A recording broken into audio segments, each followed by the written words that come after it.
இன்னைக்கு நாம விஜய் சேதுபதி நடிச்சு வெளியான காட்டான்ற சீரிஸோட எக்ஸ்பிளனேஷன் தான் பார்க்க போறோம். இங்க இந்த போலீஸுக்கு புதுசா கல்யாணமாகி கொஞ்ச நாள் தான் ஆயிருக்கும். அதனால ஒய்ஃப் கிட்ட சொல்லி ரொம்பவும் கொஞ்சிக்கிட்டே வேலைக்கு போறாரு. பார்த்தா ஸ்டேஷனுக்குள்ள பாம்பு பூந்துருச்சுன்னு சொல்லிட்டு எல்லாருமே பயத்தோட இருக்காங்க. அதை பார்த்த இவருமே ரொம்பவும் பயப்படுறாரு. அப்பதான் ஒரு கான்ஸ்டபிள் இந்த ஸ்டேஷன்ல ரொம்ப நாளா கேஸ் வரலன்னு சொல்லிட்டு இழுத்து மூட போறான்னு சொல்லிட்டு சொல்றாங்க. அதை கேட்டதுமே எல்லாரும் சோகமாயிடுறாங்க. இப்போ ஒரே ஒரு கேஸ் ஆச்சு, யார் மேலாச்சும் போனன்னு சொல்லிட்டு ஒரு பாட்டி கிட்ட சொல்லியிருப்பாங்க. அவங்களுமே யாருன்னா பிடிச்சி தரேன்னு சொல்லிட்டு சொல்லியிருப்பாங்க. ஸோ இப்போ புதுசாக கல்யாணமான போலீஸும் கிளம்புறாரு. அதை பார்த்த எஸ்ஐயும் நானும் வரேன்னு சொல்லிட்டு கூடவே போறாரு. அப்பதான் அங்கே ஆடு மேய்க்கிறவங்களாம் இந்த புதுசாக கல்யாணமான போலீஸை பார்த்து ஐயான்னு கூப்பிடுறாங்க. அதை பார்த்த எஸ்ஐயுமே எல்லாரும் இந்த ஊரில் ஒன்று இப்படி தான் கூப்பிடுவாங்கன்னு சொல்லிட்டு கேட்கும்போது தான் எனக்கு இந்த ஊர்லேயே 5000 ஆடு இருக்கு, அதனால தான் இந்த ஊரை விட்டு போக மனசு இல்லாம தான் இந்த கேஸ் பிடிக்கிறோம் போறோன்னு சொல்லிட்டு கூட்டிட்டு போறாரு. ஆனால் அங்கே பாட்டி என்ன நிறைய பேருக்கு கேட்டு பார்த்துட்டேன், ஆனால் ஒரு கேஸ் கூட மாட்டடா, என்னடா பண்றதுன்னு சொல்லிட்டு ரொம்ப ஃபீல் பண்றாங்க. ஸோ இவங்களும் அங்கேருந்து ஸ்டேஷன் வந்துடுறாங்க. ஆனால் நைட்டு குடிக்கும் போது இந்த எஸ்ஐ கான்ஸ்டபிளை பார்த்து இப்போதைக்கு உனக்கு ஒய்ஃப் முக்கியமா இல்லை இந்த ஆட்டுக்குடி தான் முக்கியமானு சொல்லிட்டு நீ தான் முடிவு பண்ற நேரம் வந்துருச்சுன்னு சொல்லிட்டு கிண்டல் அடிக்கிறாரு. நைட்டு ஒய்ஃபுமே உனக்கு போலீஸ் வேலை பிடிக்குமா இல்ல ஆடு மேய்க்கிற வேலை பிடிக்குமான்னு சொல்லிட்டு கேட்கும்போது எனக்கு போலீஸ் வேலை பிடிக்கும் தான், பட் ஆடு மேய்க்கிற வேலையில் தான் நிம்மதி இருக்குன்னு சொல்லிட்டு சொல்றாங்க. ஆனா இந்த பொண்ணு கோச்சிக்கிறாங்க.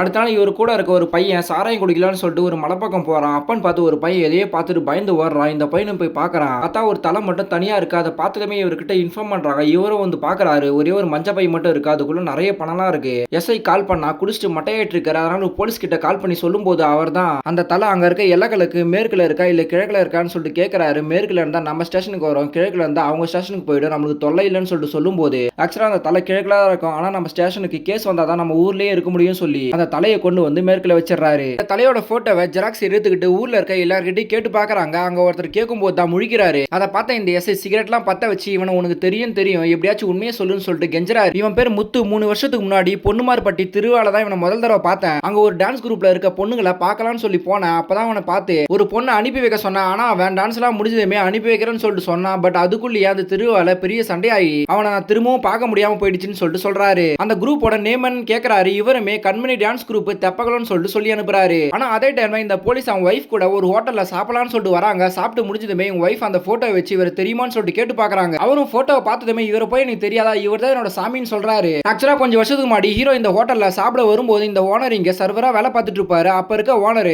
இவரை ரொம்ப கேவலப்படுத்தி பேசுவாரு. அதை பொறுக்க முடியாத ஹீரோ அந்த ஓனர் கிட்ட இந்த ஹோட்டலோட விலை என்ன, லாபம் எவ்வளவு வரும்னு சொல்லிட்டு கேட்டு இவர்கிட்ட நிறைய பணம் வச்சிருப்பாரு. அதுல கொஞ்சம் பணத்தை எடுத்து ஓனர் கிட்ட கொடுத்து இவரை முதலாளி ஆக்கியிருப்பாரு. இப்ப இதை நினைச்சு ரொம்ப ஃபீல் பண்றாரு. அவரோட போட்டோ என்கிட்ட ஒண்ணு கூட இல்ல, இதையாச்சும் கொடுத்துட்டு போங்கன்னு சொல்லிட்டு இவங்க கிட்ட எந்த போட்டோ வாங்கிக்கிறாரு. ஆனா இந்த எஸ்ஐ அந்த டான்ஸ் குரூப்போட ஓனர் கிட்ட போய் விசாரிச்சு பாக்குறாங்க. ஆனா அவர் அந்த டான்ஸ் குரூப்பை மீனான்ற பொண்ணு நின்னதுக்கு அப்புறம் மூடிட்டேன்னு சொல்லிட்டு சொல்றாரு. அப்ப அங்க இருக்க பொருள் எல்லாம் செக் பண்ணி பார்க்கும்போது ஹீரோ கேரளால ஒரு யானை மேல உட்காந்துருக்க போட்டோ ஒண்ணு கிடைக்குது. அதை பார்த்ததுமே ஒரு வெட்டினரி டாக்டர் கிட்ட இந்த போட்டோ அனுப்பி இப்ப இந்த யானை எங்க இருக்குன்னு சொல்லிட்டு கண்டுபிடிக்குமான்னு சொல்லிட்டு கேட்கறாரு. அந்த ஸ்டேஷன்ல ஹீரோட தலையை பார்த்துக்கிட்டு இவன் சாகும்போது எப்படா சிரிச்சுக்கிட்டே செத்தான்னு சொல்லிட்டு சொல்ல முடியுமான்னு சொல்லிட்டு கேட்டுட்டு இருக்கும்போது அந்த டாக்டர் கால் பண்ணி இந்த யானை இப்ப கேரளால இருக்குதுன்னு சொல்லிட்டு சொல்றாங்க. அதை கேட்டதுமே இவங்க கேரளாக்கு போலான்னு சொல்லிட்டு முடிவு பண்றாங்க.